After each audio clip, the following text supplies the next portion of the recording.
The story of my own kidnapping. This happened to me a few years ago. My therapist says it helps to tell people about traumatic events, something like getting it off my chest. I don't go outside all that often anymore, and I don't talk to all that many people. So, I figure this is the next best thing. Take it as a cautionary tale. If you've ever worked retail, I'm sure you can relate to this experience at least at some level. I had a coworker who had absolutely no concept of personal space. At the time, I was a student and worked at a local grocery store. The way this company works is that each employee rotates jobs on a set schedule. So for a few hours in the shift, you'll be at the register. The next, you'll stock aisles, so on and so on. My apartment was in a city on the eastern coast of the United States, a mere 2-minute drive from my work. It was a nice setup, classes in the morning and work in the afternoon. But if I am being entirely honest, my coworkers could get under my skin at times. They were relatively nice people, but they were the type who would avoid work like the plague and leave most of it to me while attempting to appear busy to our manager. Still, outside of the occasional misogynistic comment and the extra work, it wasn't so bad. But one of my coworkers in particular, Trevor, would not leave me alone. Like I mentioned earlier, we all had set jobs per shift. Yet, for hours at a time, he would come pester me, talking on and on about whatever topic he chose that day. Usually it was about his girlfriend, about the renovations he was making to his new house, or what he did over the weekend. Don't get me wrong, I don't mind chatting. I don't mean to come across as an insensitive jerk who was too arrogant to make friends. His talking would last entire shifts without pause.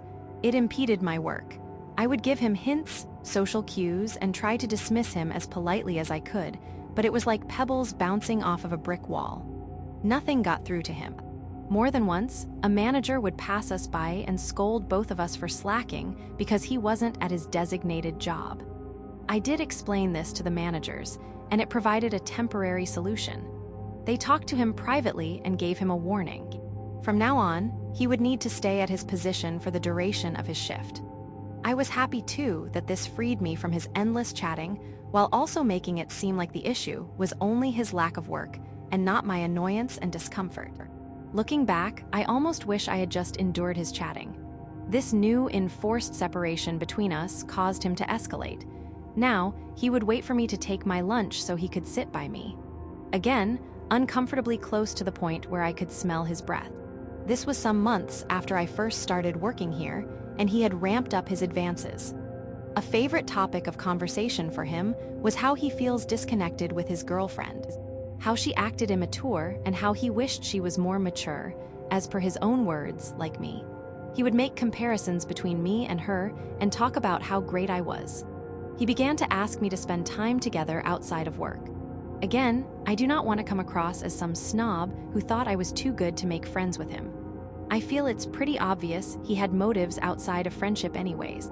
I really wasn't interested, and I gave a lame excuse every time he asked to hang out over a weekend.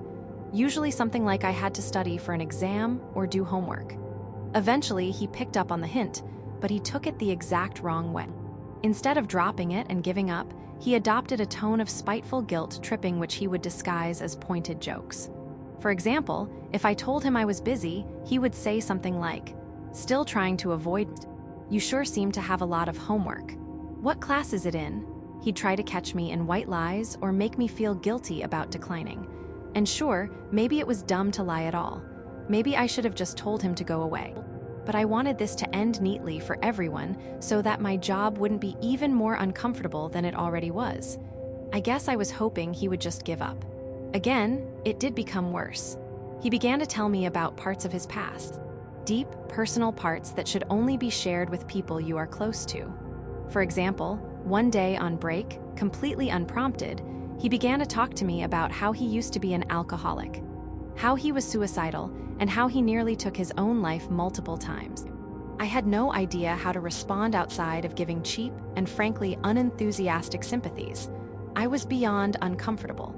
Mostly because I felt like he was trying to scare me and guilt me into something I didn't want.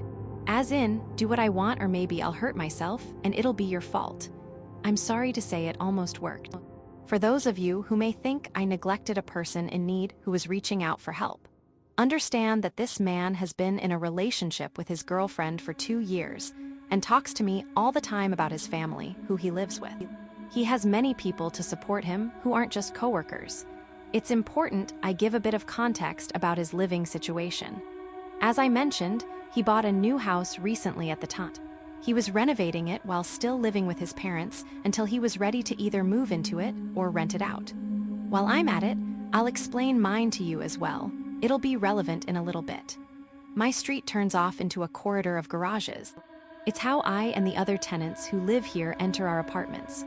The garage is separate from the living area and is divided by a small, outdoor concrete courtyard. I keep my grill here. The door to my house from this courtyard is a glass sliding door. At this point, I had endured enough of what I considered to be Trevor's emotional manipulation. I sent an email to HR complaining about Trevor and the unprofessional things he had done. The next week, I didn't see Trevor at the start of his shift. I did, however, see his car in the parking lot on my way in. When I clocked out, he was waiting for me by my car. I dreaded this conversation. I was sure HR had fired him. Did they mention my name to him? Was he going to do something extreme? But he simply explained to me that he had moved to another store location. He seemed bitter and angry. He asked for my number with venom in his tone. He almost demanded it. I didn't want to lie anymore. I was so ready for this all to be over and done with. I thought just one last step, and my life would be normal again. I told him no flat out. I told him I thought he was a fine person. I was glad to have chatted with him during our time working together, but I didn't want our relationship to carry on beyond work. His face fell flat, like air leaving a punctured tire. I waited for a response. I was expecting insults. Yelling, screaming, crying, maybe even a slap. But no, nothing like that. He told me, "I just want to show you our house." I didn't know what he meant, but I knew I was done with the conversation. So I wished him the best of luck, told him goodbye, and got in my car. As I was driving out of the parking lot, I could see him staring at the back of my car from my rearview mirror. I watched his unmoving form until it wasn't visible anymore. I breathed out a sigh that carried tension I didn't know I had. I felt like a weight had lifted off my back. No more Trevor. No more awkward conversations or trying to tiptoe around his brazen advances. No more trying to convince him of how his girlfriend was every bit as good as I was. I could just work and go home without worry or stress. I was honestly naive to think it would end here. I wish I had just taken it more seriously. Reported him to someone, I don't know who. For the next 2 weeks, life was great. I went to class, the gym, work, and home without any unexpected stress. On the 3rd week, I saw Trevor's car in the parking lot of my school. But there are plenty of the same types of cars on the road, right? It couldn't be him. And yet I recognized the dent on the front bumper. I looked around, dread setting in, but he was nowhere to be found. I cautiously went about my morning as usual. When I returned to the parking lot, his car was gone. Maybe he had enrolled and was taking classes, who knows? It was arrogant to make it about me. At least so I told myself. A week later, I saw him at my gym. I was on the stair-stepper when I saw him across the room on a bench press facing my side. I am not one to insult newcomers, but he clearly had no idea what he was doing. He didn't approach, but I felt his eyes on me. I ended my workout early and went home. I became paranoid at this point. I would feel his eyes on me when I was alone. I would jump at the smallest sound. I stopped going out as often. I even switched gyms and took a week off from classes. I talked to my friends about it and they told me I was being crazy. So he was taking classes at my college. It was that strange. He was in his late 20s, people go to community college at any age. And the gym is a public space. It's the nearest to both of us. Surely it was a coincidence. I shouldn't judge him for trying to improve himself. Their rationalizations didn't help me the night I caught his reflection in the sliding door, watching me as I struggled to unlock it after my shift. I spun on my heels, my vision tunneling in panic, but he wasn't there. I called the cops. They were reluctant at best, lazy and annoyed at worst. They assured me all was well and to call them if I saw anything again. I drove to a public parking lot, made sure there were plenty of cameras and people nearby, and slept in my car. Tried to, rather. I couldn't stop looking out the windows and double-checking to make sure my doors were locked. When the sun rose, I called a friend of mine to check out my apartment with me. When we were sure it was empty, I finally felt just barely comfortable enough to be alone there. Luckily, before my friend left, I found it. When I saw it, my skin turned cold and clammy, and nausea rose in my throat. There, tucked under my pillow, was a photo. It was of Trevor and his girlfriend, but her head had been scratched out with something sharp.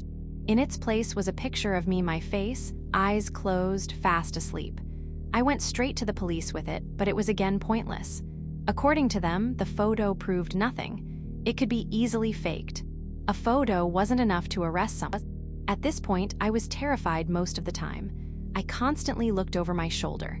I searched my house daily for I don't even know what. Cameras, more photos, anything. I had begun looking for other places to live. I was planning to end my lease early and leave town as soon as possible. Trevor was going to do something to me. I could feel it. I had been living at my mother's house during my search for another apartment. I let myself fall into a sense of security. I felt that nothing could happen to me in my own mom's house. And as the weeks went by without incident, I began to think maybe it was over. Maybe Trevor had moved on. Maybe he'd gotten bored with me. I underestimated his insanity. At my job, they offer employees free bottles of water. There are 2 fridges, one in the front of the store and one in the back, that you can grab water from at any time. I didn't even think about it. It was just habit. It was a Wednesday. The day was particularly slow, and a handful of people had called out sick. I still wonder if Trevor had somehow planned that. Maybe I attribute too much power to him in my fear and hatred.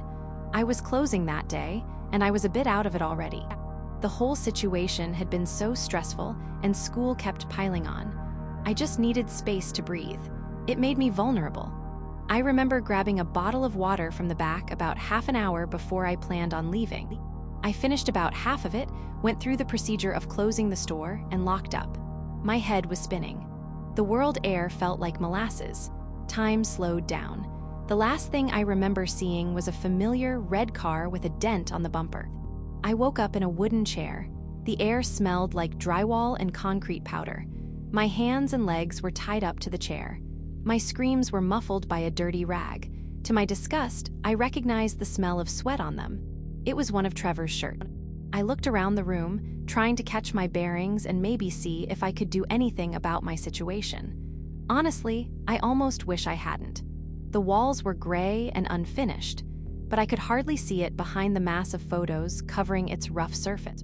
Photos of me at the gym, at work, in class from the perspective of the window, in my apartment, in my bed. I had started to cry at this point, and I could taste my own stomach acid bubbling up from my throat. I had become lucid enough to make out singing. Trevor was singing somewhere in the house. It was Frank Sinatra, "I've Got You Under My Skin." I will never listen to that song again as long as I live. Tied up in that place, the lyrics of the love song sounded like death threats. Trevor came into the room after a while. He was smiling at me, not smug or threatening. He looked at me as if we had been dating for years. He kissed my forehead. I wanted to stop existing. He told me that he'd been planning this for a long time. He kept talking about how I had been confused, how he had been planning our lives together, preparing our home for when I was ready to be with him. He picked a handful of photos from the wall. They seemed as if they'd been touched more than the others. I don't know how to describe a photo as well-used, but that's the best I can do, is say they looked worn out. He showed them to me, more poor edits or cutouts of him and I together. One of them had me in a wedding dress. Whether or not he could sense my terror or disgust, I don't know. But my lack of enthusiasm didn't seem to please him. His face soured. He began insulting me. I won't repeat what he said verbatim, but his point was that I was ungrateful. He said he would treat me right and be the perfect partner, and I was too stupid to give him a chance. His anger grew to the point of rage, and I really believed he would end my life at that moment. But as soon as it had come, his rage subsided. His smile came back, and he said he forgave me. He told me I was still confused because of my friends and family. He said I would thank him one day for, according to him, saving me from them. He kept calling me pet names, which sent chills down my spine. In truth, his insane obsession probably helped to spare me. Had he been an outright killer, I wouldn't be typing this now. That being said, it's hard for me to honestly say that what happened was a preferable alternative to dying. He kept me down there for what felt like a long time. I learned later it was just over 2 weeks. I won't go into detail about all the things he did to me. I'm sure you already know, regardless.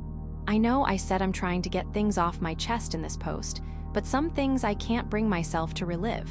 I was easy to find, luckily. I had made a big deal of Trevor to my work, to the police, to my mother and my friends. When I went missing, he was the first suspect. The day the police knocked on his door, I was more afraid than ever. If he thought his plans with me were at an end, this delusion of a future with me, I have no doubt he would have killed me and himself. In his mind, I'm sure it would be romantic. He opened the door to the 2 officers, who began to speak to him. I was weak, dehydrated, and malnourished, but I put every ounce of energy I had into screaming through the filthy shirt he used to gag me. I heard their conversation pause, then I heard footsteps. Quick, heavy steps. He was running towards my room. The door swung open violently. It was Trevor. I can't say for sure what he was doing. He wasn't armed, at least. He took a step towards me but was quickly stopped by an officer's taser. He collapsed, and the officer was on him in an instant, cuffing his hands behind his back. Trevor was crying. He was begging them to let him keep me. He kept asking me to tell them I loved him too. The other officer untied me and took the shirt out of my mouth. I collapsed into her and sobbed until I couldn't anymore. They took Trevor away in the back of a cruiser. I never saw him again, but that doesn't mean the story had a happy ending. I mean, I lived, which I am truly grateful for. But I can't see myself ever healing from that. I still find myself double-checking my room before I sleep. I still wake up at night in a cold sweat. I still feel panic whenever I see a car the same make and color as Trevor's. Obviously, this has marred my social and romantic life. It's been several years since then, and I can't stand to be touched by anyone. Sometimes, I can't help but feel like Trevor still won. Like he still has power over me, even though I know he's locked away. I can only hope that I'll learn to cope with what happened one day. I graduated not long after and moved cities. My life has been going well, or at least as well as it can be. I took up therapy, like I mentioned at the beginning, but it's a slow process. I guess all I can do is my best. I appreciate you reading my story, if you did make it this far. Like I said, take it as a cautionary tale. There are some twisted people out there, and you never know what someone is capable of. Don't take half measures when it comes to your own safety. If you have a bad feeling about someone, please just play it safe. I only wish I could have told myself that back when I had the chance.